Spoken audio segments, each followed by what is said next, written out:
Hi guys, we're just doing a really quick sound check to make sure that everything is working. If you guys can hear me, please let me know.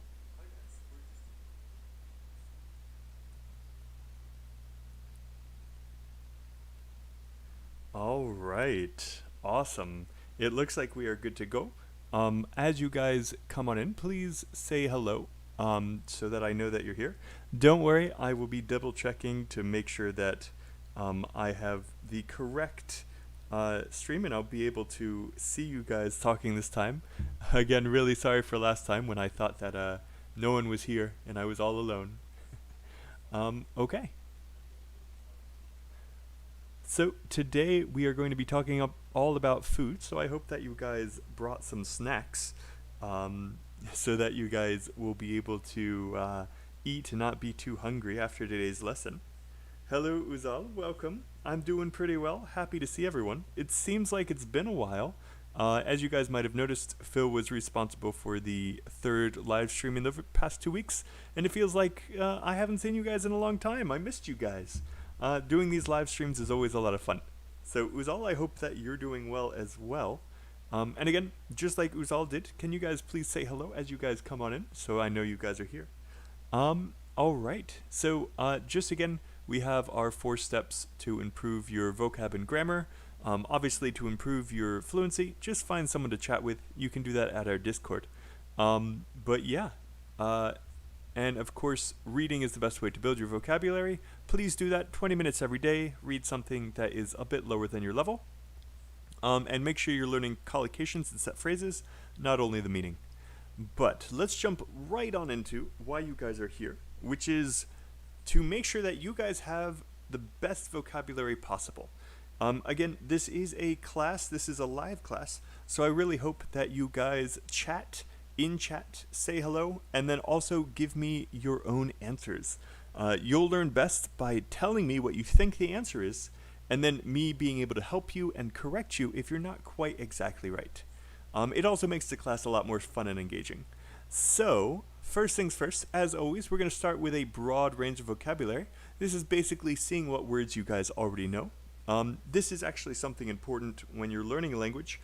Before you learn new words in an area, try to make sure you guys recall words that you already know or remember words that you already know that are connected to that topic. It will make stronger connections with the new words that you're trying to learn. So, can you guys tell me what are some different types of cuisine? I'll um, I'll do some of the basics: American, Indian, um, Japanese, Chinese. Of course, if you want me to add your own country's food up here, just let me know. I'd be more than happy to. Um, and then, so these are different types of cuisine. Um, just as an example sentence, nobody really likes eating American food.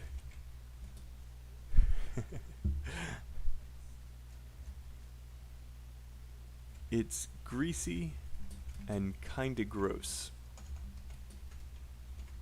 with how fatty it is. Yes. Okay. My volume is too low. Thank you, Raghav, for letting me know. Let me try to boost that for you guys. Okay. It looks like I am already at max volume, Raghav. Thanks for letting me know. But um, I can't boost it anymore. um, this may be, I guess, uh, if you have a headset, it might be easier. Again, apologies for that. I'm not exactly sure how else to make it higher. Yeah.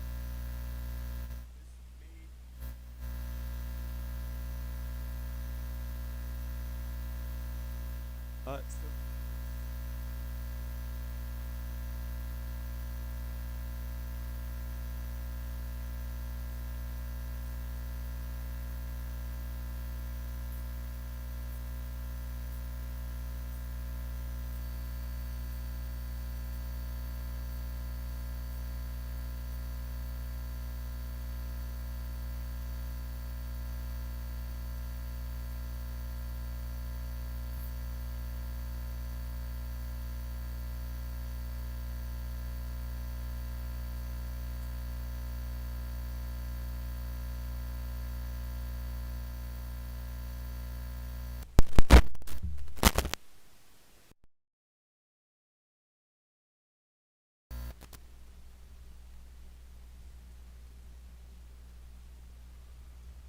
All right. Can you guys hear me now?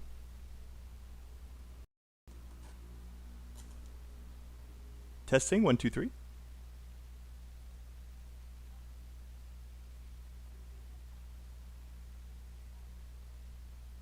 All right.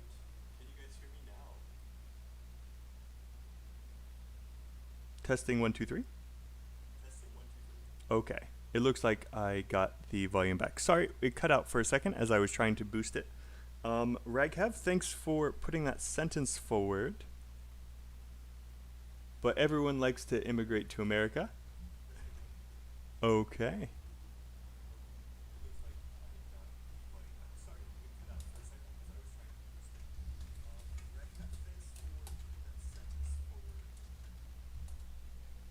Okay.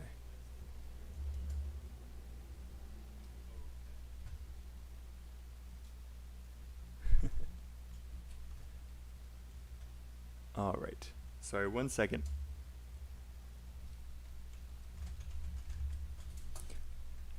Oh my goodness, so annoying. Okay. So, this isn't really a problem. Your grammar is fine. I just think that there is probably what you want to say is, but everyone wants to immigrate or move to America. So this is more of a vocab concern. Okay. Wants to and likes to, their meanings are a little bit different. Wants to is probably closer to what you want to say here. Okay.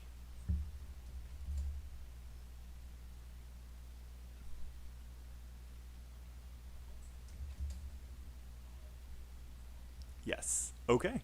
And again, this is why you guys are here, is to have you guys have your sentences check out. So Raghav, thank you so much for that.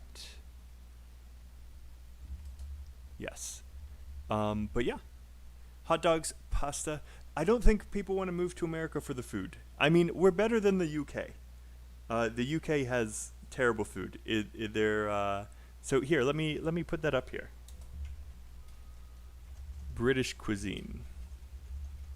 Okay. Everyone knows that the Brits have terrible food. No one is moving there for the food. Yes. Okay. Yeah. So, can you guys tell me what's some of the food that you guys eat in your own countries? I know that we have some people from Vietnam as well. So Vietnamese cuisine, Chinese cuisine,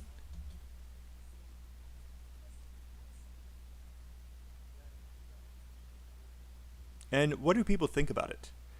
This is what I want to see in chat. Do you like the food? What's your favorite kind of food?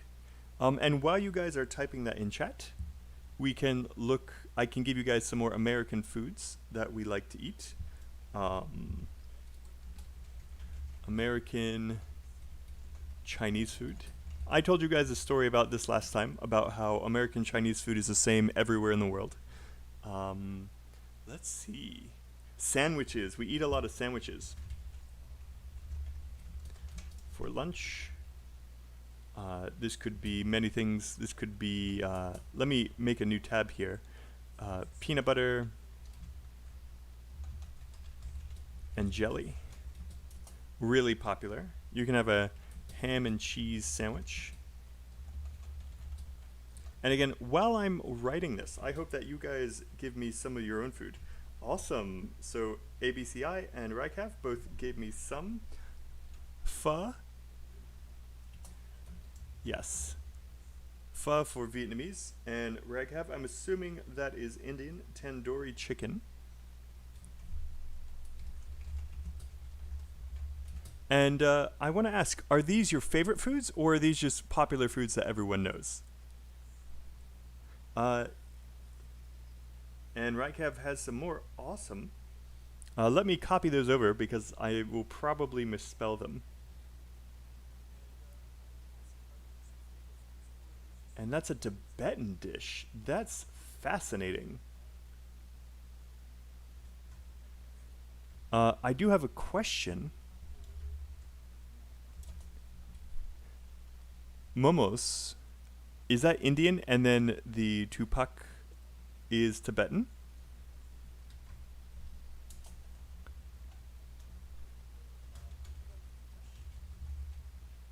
Tibetan.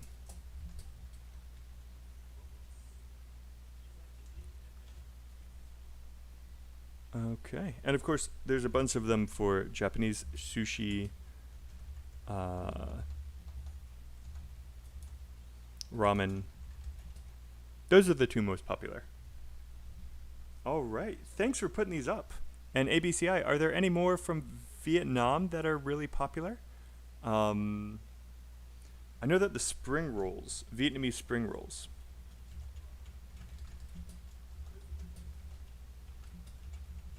are super common. Same with chicken and rice. I actually really like Vietnamese food. I really like their egg drop coffee. Vietnamese coffee is amazing. And then there's one more that I'm trying to think of that's really common. Uh, let's see. What's it called? It's it's their sandwich. They have a special sandwich. It's a French bread, um, Vietnamese sandwich. I completely forgot the name of it. ABCI, maybe you can tell me. Um, and sashimi. And actually, we should probably make that different here.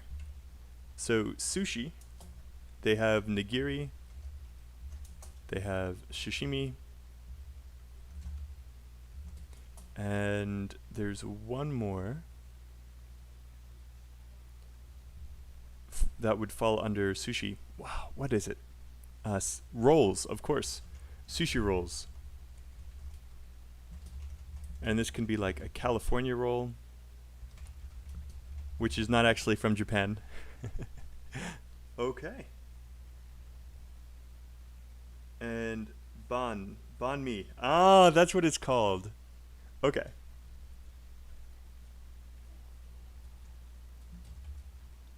Yes. So, actually, I'm going to start with this because this is the first thing that I want to teach you guys about that will really help you on the exam. A lot of students think that you only are going to have English, which is true. You should be using as much English as possible for the exam.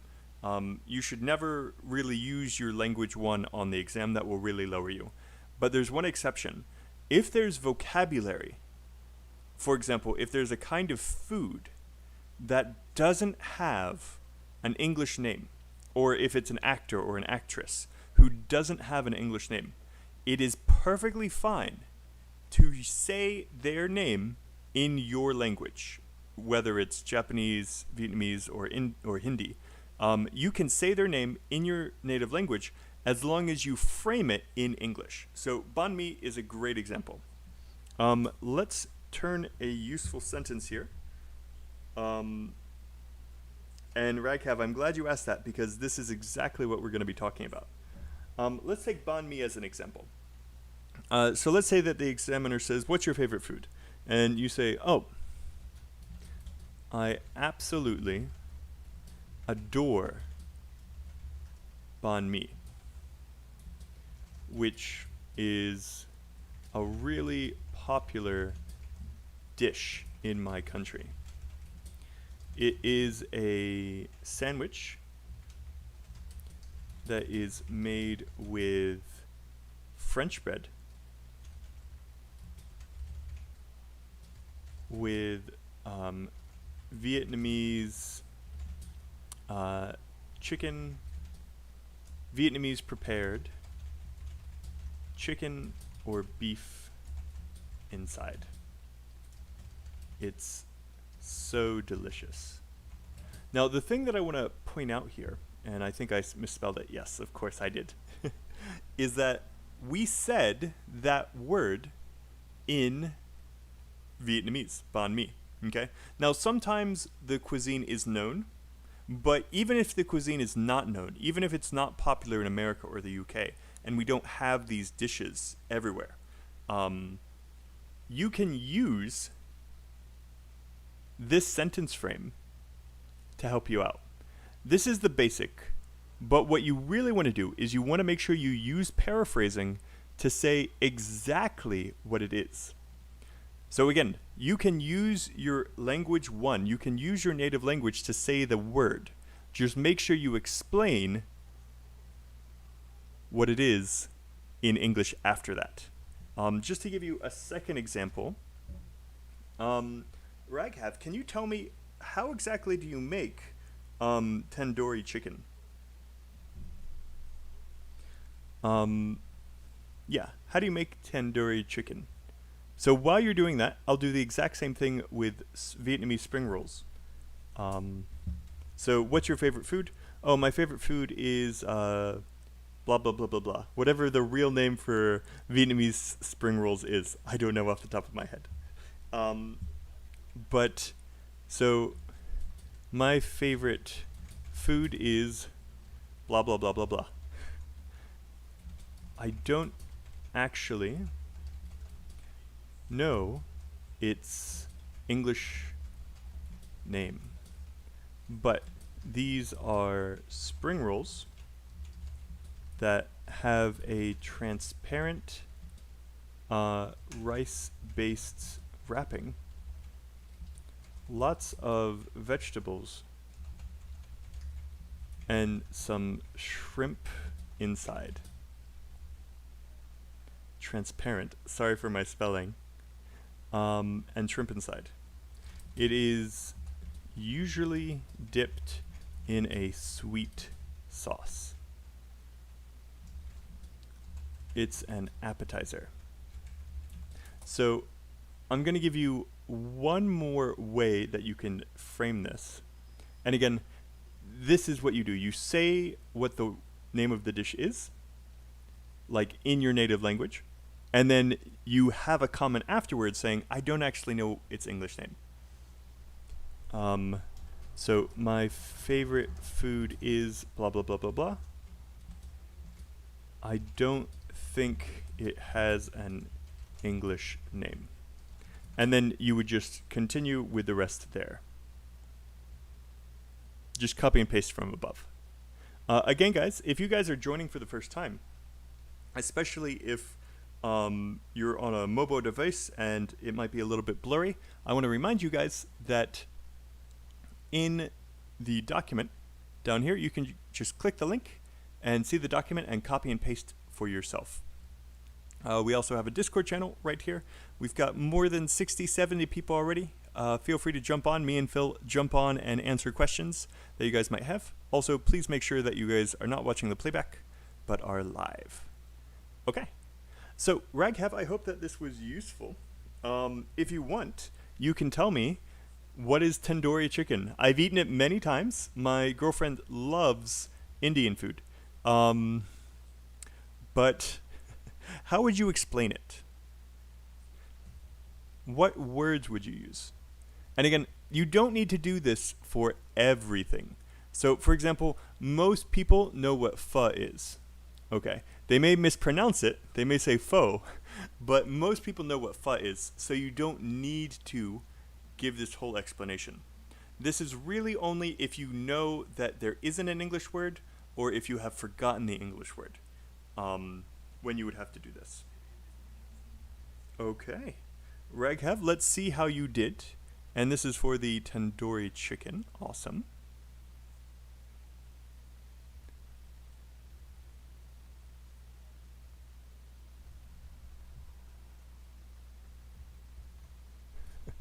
Okay. Apparently there's some stealing going on, some cultural appropriation. Let's see. And Raghav, are you talking about tandoori chicken right here? I believe you are. So make sure we have our verb. It is made in coal. I'm not sure exactly what you mean here. It is made... Okay. Let me change this around a little bit. Mouth-watering is a great word, which is what we will be getting to as soon as we're done here for describing food. By the way, I'm going to try to finish this live stream before 9 o'clock. I have to take the trash today. I forgot to do it before the live stream, so I've got to make sure I finish in time. But we will be talking about describing food next, so while I help Raghav, how about you guys tell me what are some phrases and words we can use to describe food, and what are some stereotypes people have about food from your country? So these are two things that I want you guys to start thinking of in chat so that we can talk about them down below. But while you guys are thinking about ways to describe food, or ways, like Raghav says, mouth-watering,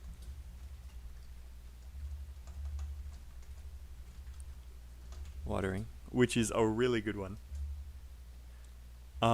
Let's go up and work on Raghav's sentence a little bit. So tandoori chicken. Tandoori chicken is the first dish that comes to mind for most people when asked about Indian cuisine. It is prepared in a container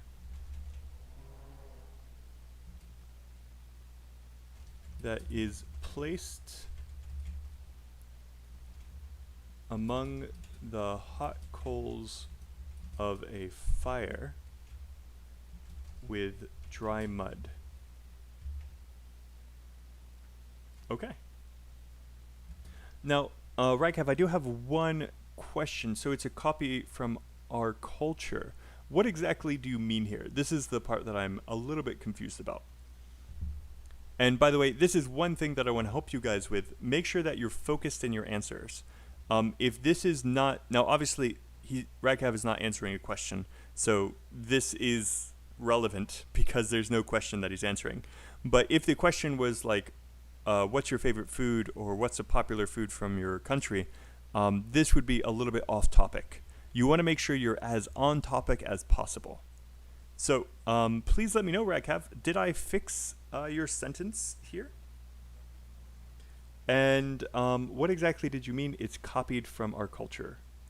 What culture was copying from what culture? Okay. Some things to point out. This is a high-level sentence frame that you guys can steal if you want to. It's the first dish that comes to mind. This is quite high level. That means this is the first thing that people think of. So when I say American food, the first dish that comes to mind is hamburgers and hot dogs, because of McDonald's. So the first dish that comes to mind is nice. Again, make sure you're using it in the right situation. This is answering a question about cuisine from my culture. It is prepared in a container that is placed among hot coals. Okay. Awesome. Okay. And Raghav, thanks for the next part, which is describing food. We have mouth-watering, savory, scrumptious. Okay. Yeah. Scrumptious. Yeah, that's right. Yeah. Any more adjectives you guys can think of? And then also sentences that describe it would also work. So, for example, I've never had anything that tasted so bad. If you want to be mean, this is a great sentence you can use to describe food. It's heavenly.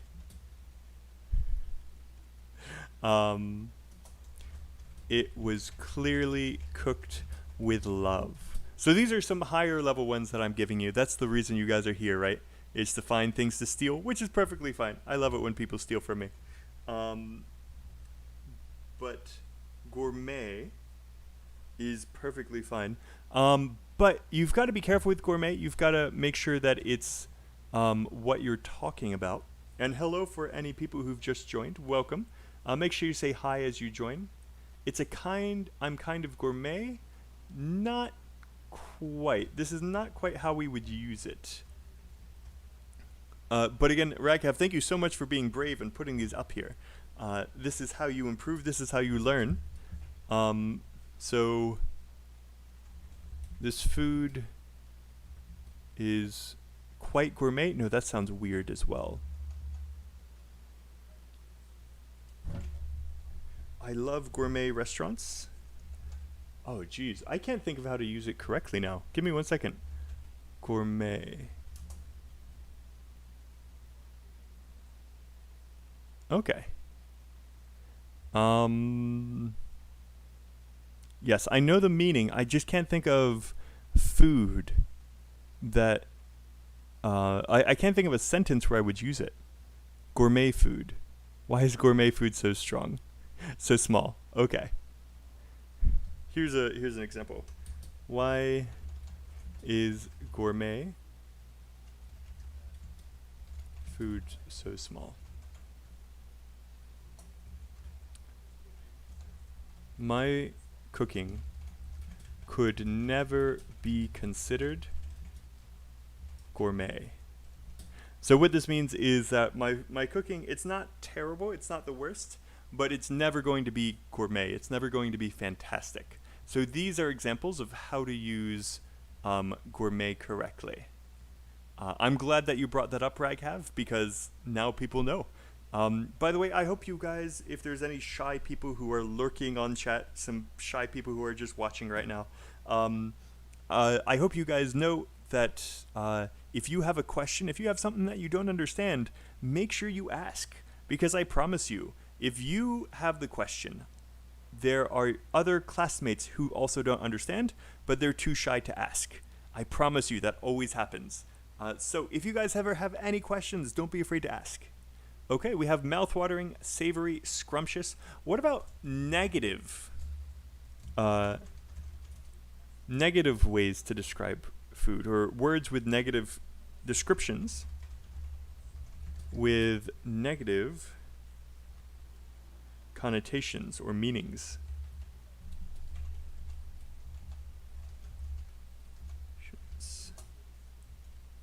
Yeah, what are some ways that you can describe food that's terrible? Mouthwatering, again, is great. That's my favorite one so far. Nice, Raghav. Yeah, do you guys know any foods, any ways to describe food in a negative way? It's terrible, awful, disgusting. Here's one that you guys may not know. Inedible. It's inedible. That means you can't eat it. Terrible. Nice. Thank you, MS Hussein.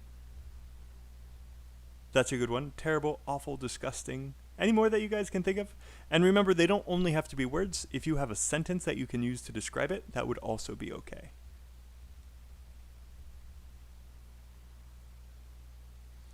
All right. Scrumptious. I like scrumptious. Let's go over the tastes really fast before we move on to the next section.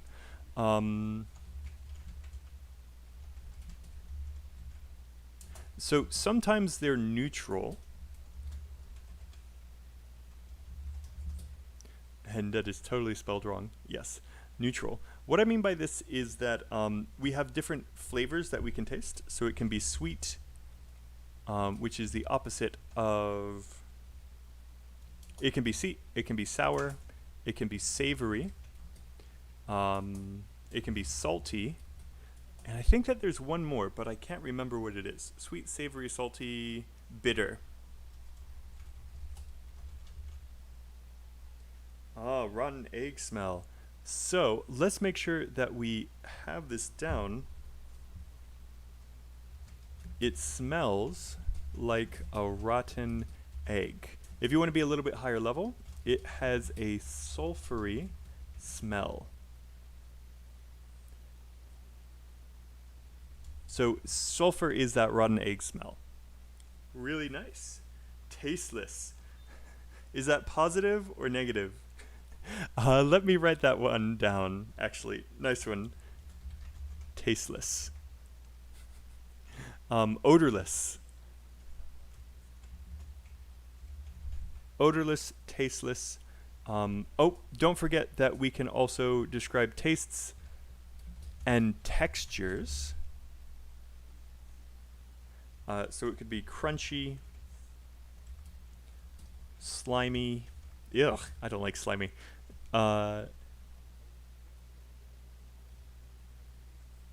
Slimy. Slimy is a word. I don't know why it's trying to fix it. Crunchy, slimy, tough. What is it called when meat is really easy to chew? There's a name for that. Tender. So tough, tender, slimy, crunchy. Yeah. Nice. Creamy. Yes. And hello, Van Tran. Nice to see you again. I love creamy food. I absolutely love creamy food. Actually, I'm going to tell you guys a little story about tasteless. So I think that this will make you laugh. I am a terrible cook. Let me write that down as another thing. I am a terrible cook. It's dangerous for others and myself when I try. I have no idea what I'm doing. So I'm going to tell you two quick stories. And Van Trent, of course. Gooey and slimy are kind of similar, actually. They're not exactly the same. So crunchy, think of this as anything that you crunch. So like celery is crunchy. Let's see, what's another thing that's crunchy? Cereal, like cereal and milk is crunchy. Anytime where you use your teeth and you crunch, crunch, crunch. Tough means that it's hard to chew.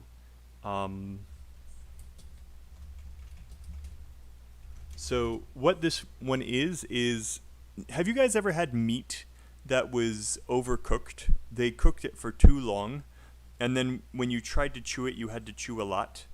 That's tough. Tender is the opposite of tough. So if you have tender pork or tender beef or tender chicken, it falls apart in your mouth.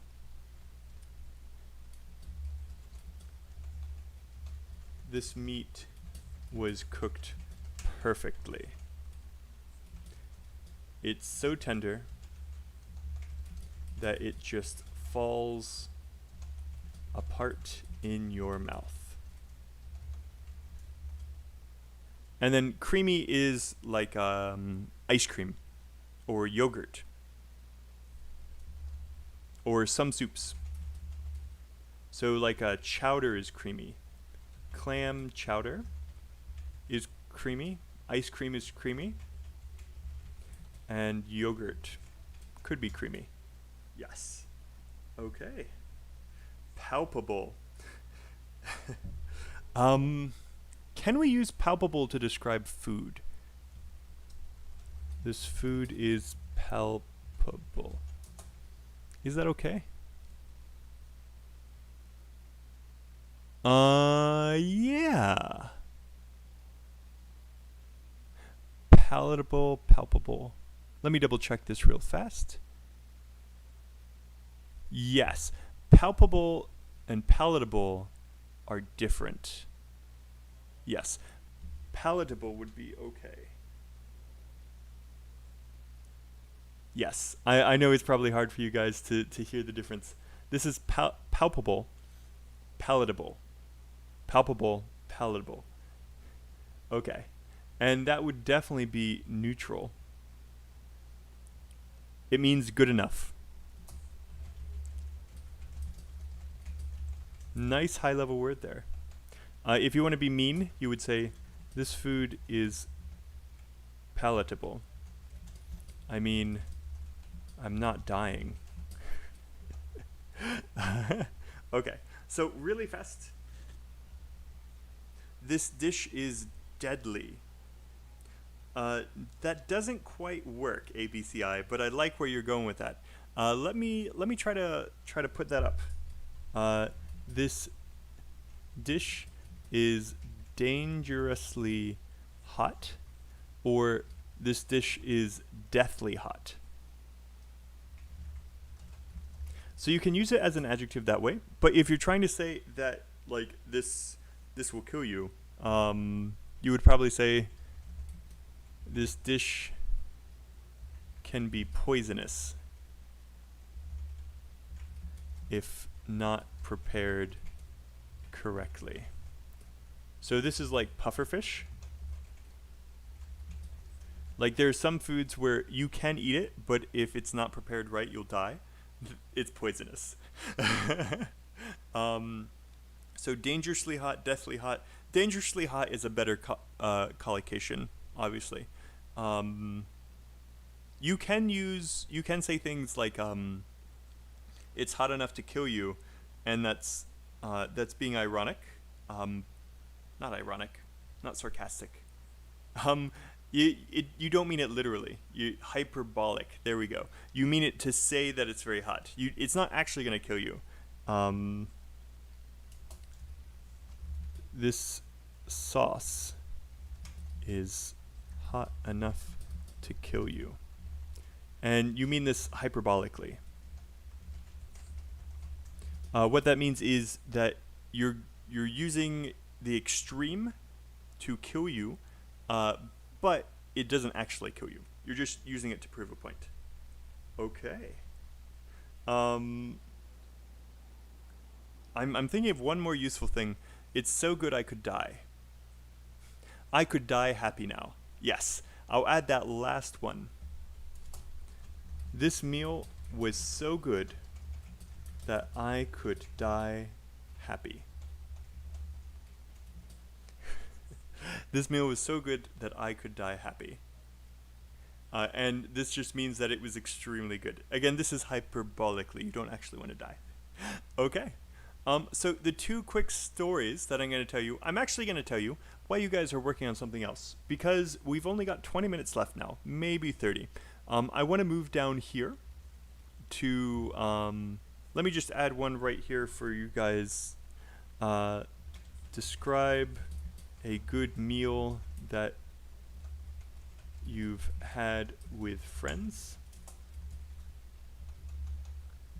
You should say what you ate, when you had it, what you talked about, and explain why you ate this meal with friends. Okay. And then another one, describe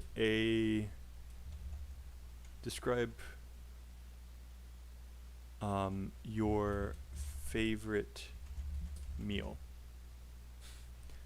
Okay. Let's go down here. I would actually love to do food because there may be describing a process about food. So it could be how sushi is made, or how a pie is made in a factory. These are all things that you may need to do, and learning vocabulary for describing how you process food is important. Unfortunately, we don't have a ton of time, and I know that you guys really want to get the vocab for speaking first. So instead of taking too long going over describing a process for describing this words, I'm going to recommend a video that we already did for describing how to make sushi. we made a video for how we would write that. And then I hope you guys look through that and then steal vocabulary that you like. Just give me 1 sec to find it. As you guys can see, we have a huge catalog of videos that you guys can go through. We've done all kinds of writing, speaking stuff before, but I don't see it off the top of my head. So instead of wasting your time, we're going to keep moving. I will put the link up here if you guys want to check it out. Check out the video. It's about how sushi is made for a writing task 1, just so you guys can steal some vocabulary for describing that. All right, let's go down here to food speaking part 1. What I need you guys to do is you guys need to write questions that you think you would have to answer for the IELTS exam here. Just as one example, what is your favorite food? All right, you guys don't answer this question. I want you guys to write more questions. I'm going to give you guys 1 or 2 minutes to do this right now. Think of as many questions as you can that you may have to answer in speaking part 1. And then after you do that, we'll go over it together. Yep, Van Tran, what is your favorite food? You're on point. You were ready for that. You probably had it all typed into your chat. Do you like your country's cuisine? I like that.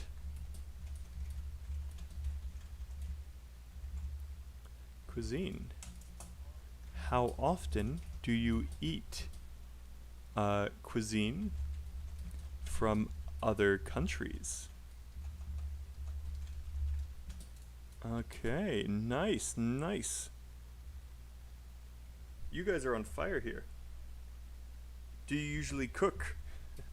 ABC, I almost couldn't recognize that. Yes.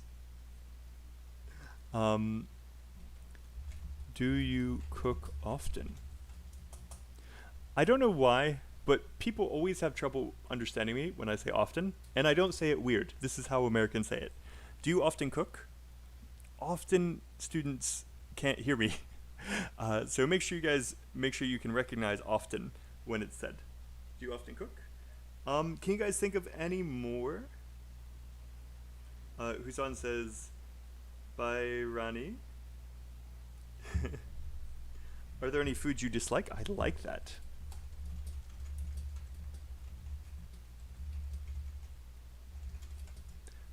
Don't forget that there are often have questions and would questions.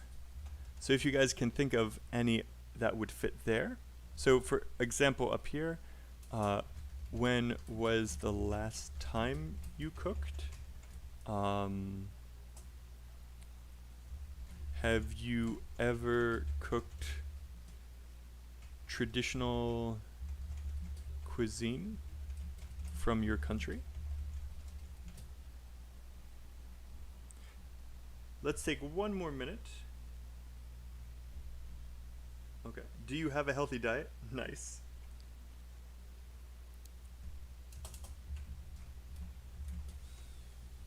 Do you follow a healthy diet? Do you have a healthy diet? Do you generally eat healthy foods?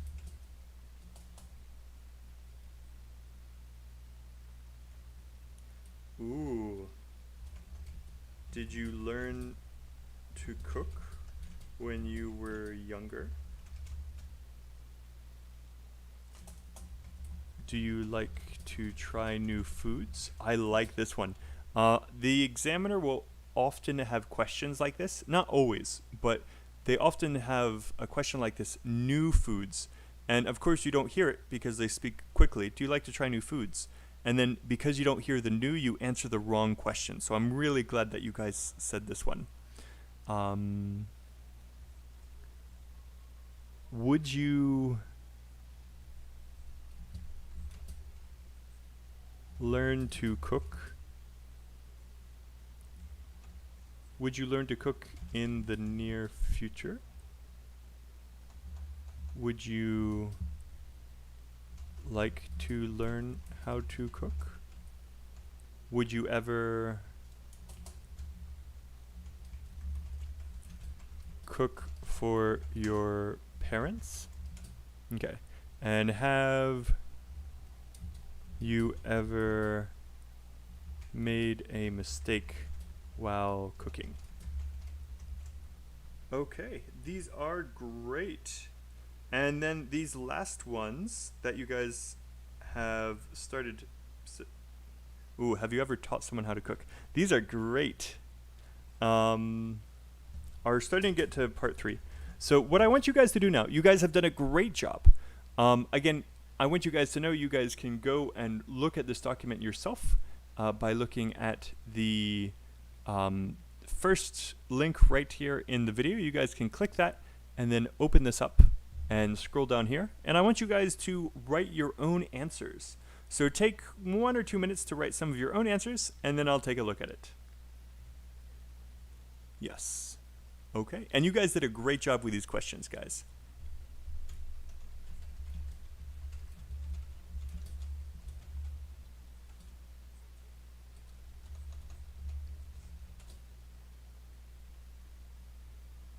And that last one I like too.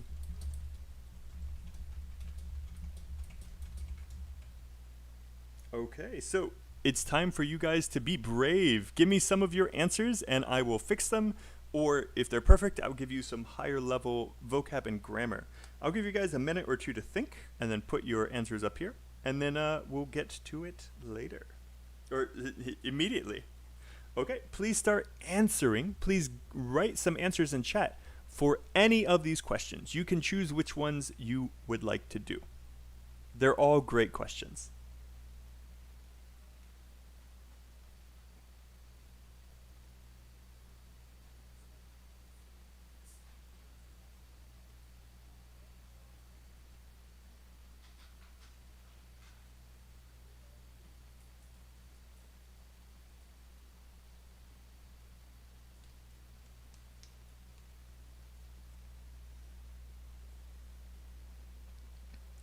Okay, while you guys are typing up your answers to these questions, I'm going to tell you a quick little story that I think will make you guys laugh. So I am a terrible cook. When I tried to teach myself to cook a few times. For example, when I was living in China, I had a kitchen in my apartment, and I tried to cook. And I looked up on the internet, what's the easiest thing to cook? The internet said stir fry. Stir fry is the easiest thing to cook. No one can mess it up. I said, okay, great, I'll start there. They said, okay, get your ingredients and chop them up. Put them in the order that you will add them to the stir fry or the wok. And I chopped them up. I was all ready to go. Next it said, turn on the heat and put the pan or the wok over the heat. Put the pan on the heat, on the stove top. And it said turn it to high and put the pan on the heat. So I put the wok on the stovetop, and then it said wait until hot. And so I waited. And I waited. And I waited. And eventually the bottom of the pan was glowing red. The bottom of the pan was bright red. It was glowing red. And I thought, okay, it's ready. It is hot enough. And then I went back and the internet said add oil. So I poured oil onto the glowing hot pan. And I cooked my first thing. I cooked a fireball. Do you guys know what a fireball is?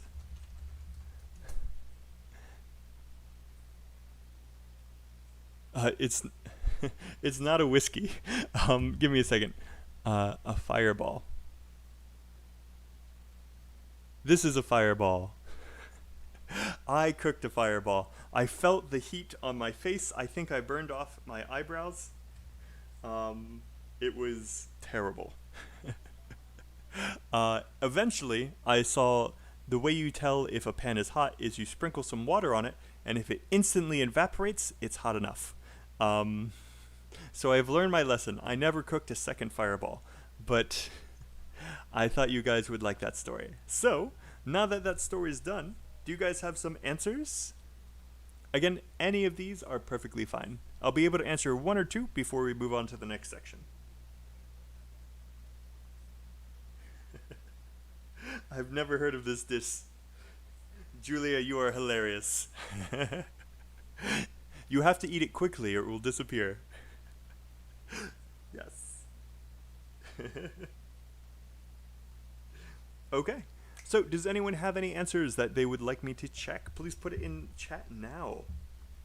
Again, any answers to any of these part 1 questions. I can do 1 or 2 before we move on to part 3.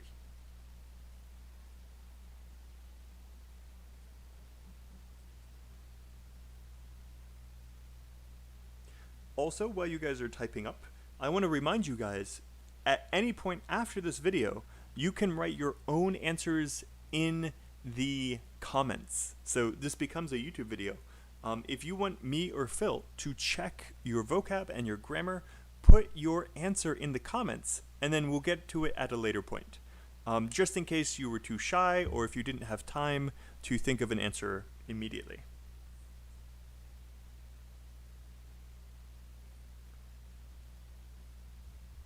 Okay. Again, I'm sorry, we're moving on because I am trying to finish this by about 9:10 at the latest. So what we're going to do next is we're going to go down to Food Speaking Part 3. We already have some questions here. And of course, if you guys put your answers to the Part 1, I will of course go back and go over them. Oh, Van Tran has some. Okay, let's go. So if you guys don't have any part 1 questions that you want to try to answer, you guys can come up with some part 3s.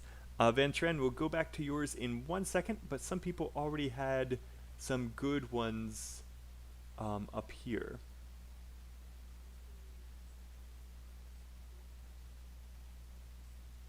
Okay, so Raghav had a great part 3 question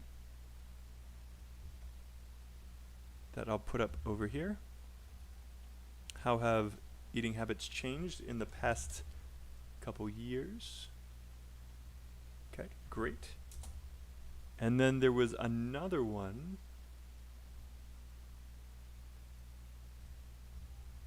Which foods from your country do most foreigners enjoy? That was another great one. And some of these can be switched to part 3 questions.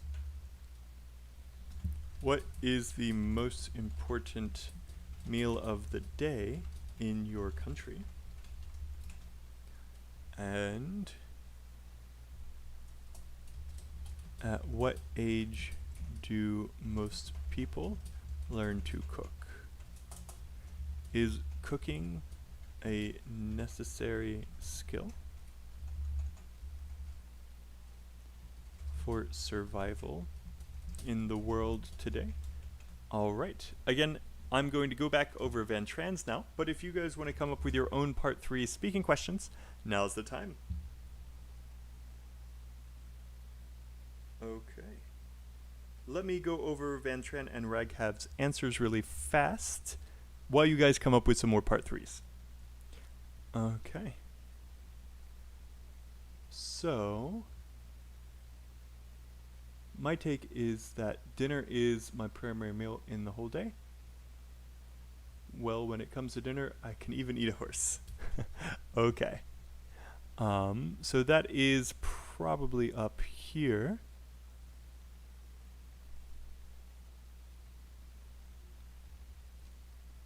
So, what is your main meal of the day? We have Van Tran's answer. And then let me double check that the next one is not. Okay, so this is all part of Van Tran's answer.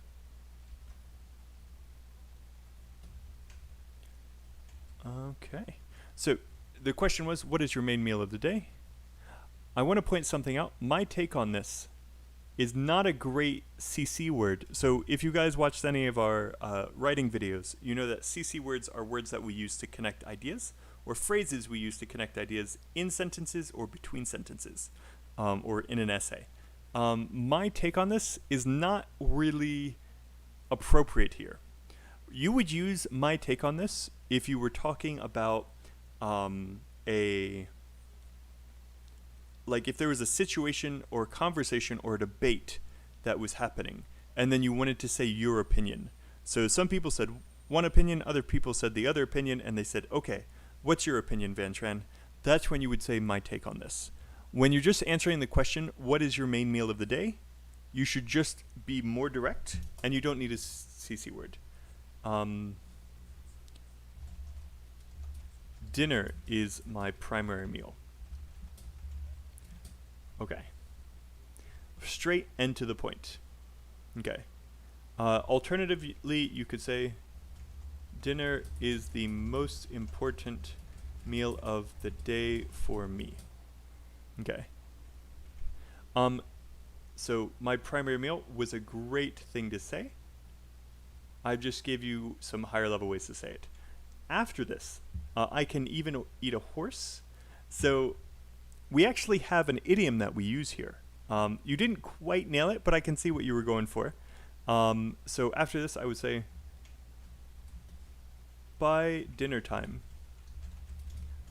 I'm usually hungry enough to eat a horse. Okay. It is also the most important meal because it's cooked by my mom, who is a fantastic cook. Unlike lunch, breakfast and lunch. Okay. So I'm usually hungry enough to eat a horse. Hungry enough to eat a horse is the idiom that we use in English. How hungry are you? I'm hungry enough to eat a horse. So instead of saying I can eat a horse, I'm usually super hungry, we can put it together and say it a lot simpler. And then there's one last thing that I want to point out here. I needed to put this here because you are comparing it to dinner. Okay, you say that dinner is the most important meal because your mom cooks it. And if your mom cooked breakfast and lunch, then that doesn't help support your claim. It doesn't support your position. You're saying that dinner is the most important. Dinner is your primary meal. And so you need to make sure that you're contrasting that with breakfast and lunch. If your mom cooked breakfast and lunch, then you can't say my mom cooks it as a detail for why dinner is so important. So this is a really common problem, and that's why I've highlighted it. Finally, as a CC word, we also have also, because these are two different points. Your first reason dinner is the most important is because you're hungry. The second reason is because your mom is a great cook. Okay. Man, you guys are great with these questions. I'll put them all down in a second, but let me really quickly do Raghav's answer as well, and then we'll go to section 3. Okay. So frankly speaking, I try to cook not only daily.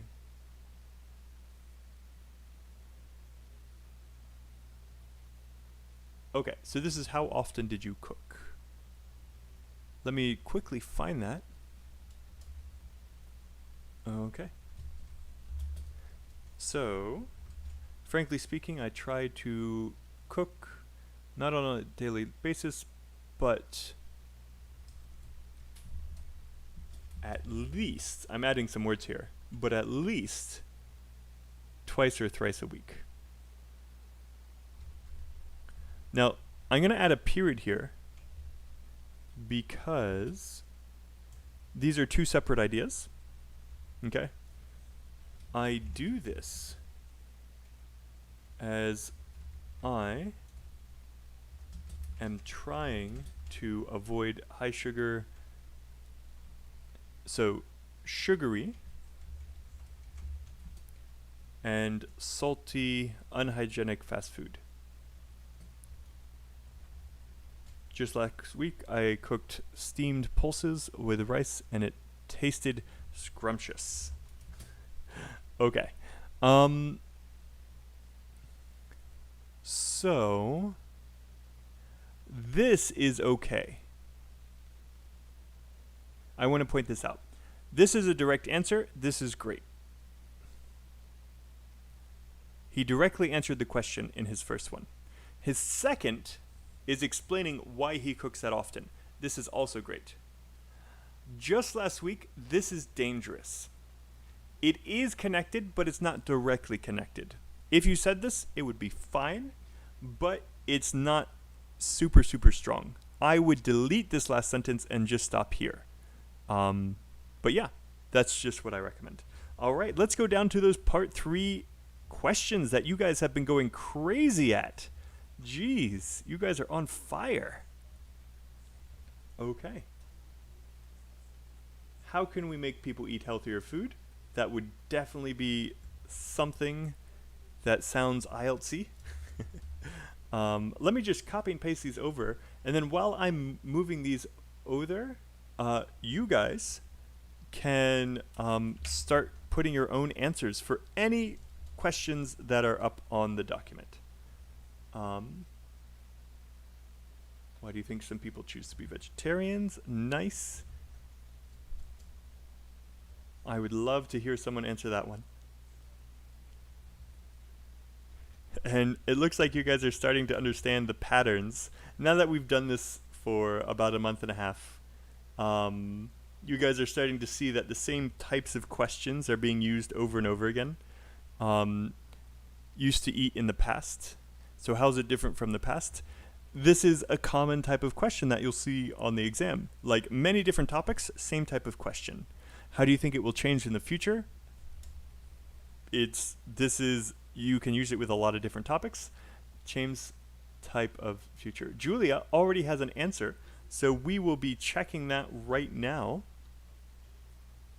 So how have eating habits changed? And then let's see how Julie did. At this day and age, we have a larger variety of products than before, thanks to the increase in world trade. People in my country have a lot of options as to eating. And then you were going to go into details. They can cook for themselves, buy ready-made meals, go to restaurants or canteens, or even have food delivered to their homes. Okay. Your answers, the grammar is fine. The vocab is fine. I'm a little bit worried that this isn't exactly on topic. And by the way, guys, this is a common kind of thing that can happen, where your grammar and vocab is fine, but you're not actually directly answering the question. So you are saying that they have more options. There's a larger variety of products. And you said why there's a larger variety of products, but that's not exactly saying how their habits have changed. Just to give you an example. So Julia, again, fantastic grammar and vocab here. Just to give you an example of how I would answer this question, people nowadays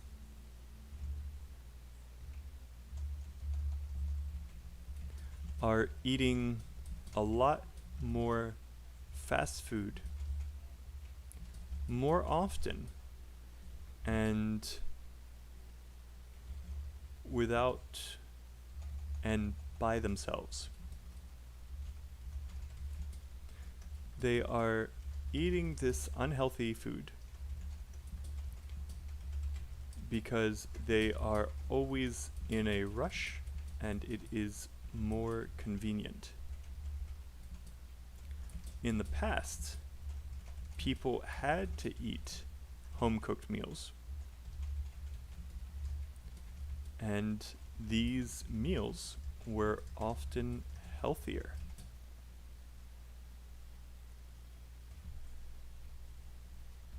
Likewise, now that people can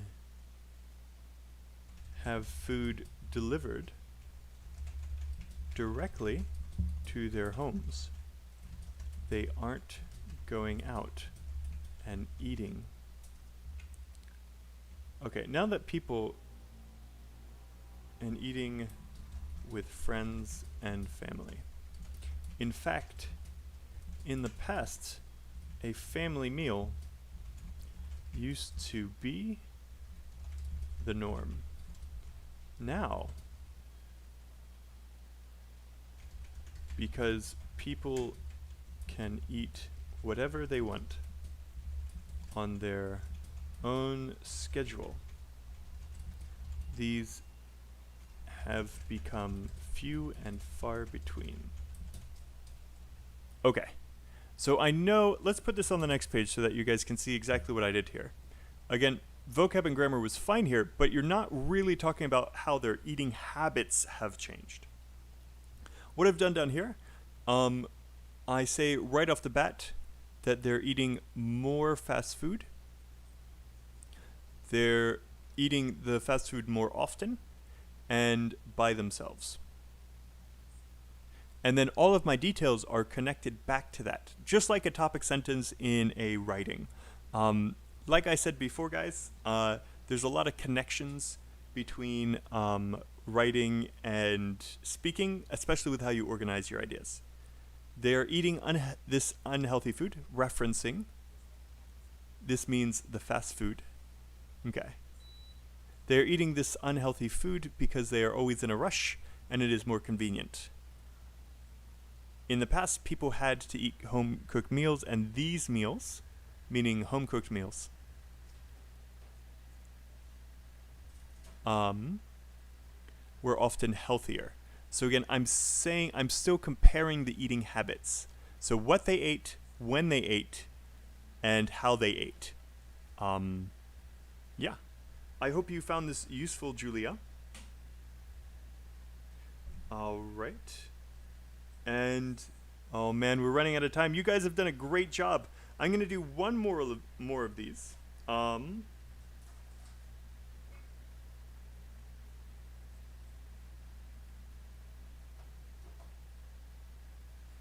And yes, that's right. You, Raghav, what Phil said is right. You shouldn't memorize these, but you should try to take these and modify them for your own situations. But let me do... Let's see. Van Tran, you were so good at coming up with questions. If you want to throw one in, go ahead. But I have one more from Julia. Why are people vegetarians? Okay. Let me throw Julia's up here. Van Tran, if you want to throw one up, go ahead. Unfortunately, I may not have time to go over all of it. Okay. And it looks like, Julia, that this one will be fine. So why do you think some people choose to be vegetarians? People choose to be on a vegetarian diet for various reasons. Nice! This looks just like a topic sentence that I would see in task 2. Fantastic. Some religious traditions prohibit eating meat and fish, so some people choose to comply with these rules. Other people believe that a vegetarian diet is beneficial for one's health and longevity. Okay, yeah, this is perfectly fine. Small little grammar thing I changed there, but other than that, it's fine. I'm going to add one more, just in case other people thought of it. Still others do it because they don't want any animals to suffer, so they can eat. Okay. Yeah, this is great. I don't have anything to change here, Julia. Okay. All right, guys. I'm sorry. You guys did a great job. I am going to copy and paste the rest of these part 3 questions over so that you guys can use them and refer to them on this document. Again, remember, guys, if you guys want, if I didn't have a chance to look at yours, in the comments of this video, you guys, and don't forget to hit the like button if you found this useful, you guys can leave your own answers in these comments, and me and Phil will go back and fix them just like I was doing in the live stream. You guys have been great today. Thank you so much. but it is time for me to do the trash. I look forward to seeing you guys on Saturday when I will be doing another speaking class, and Phil will be giving you guys that mock exam on Friday. So I hope you guys have a wonderful rest of your week, and I look forward to seeing you guys in the future. Thanks for coming, guys. Bye, everybody.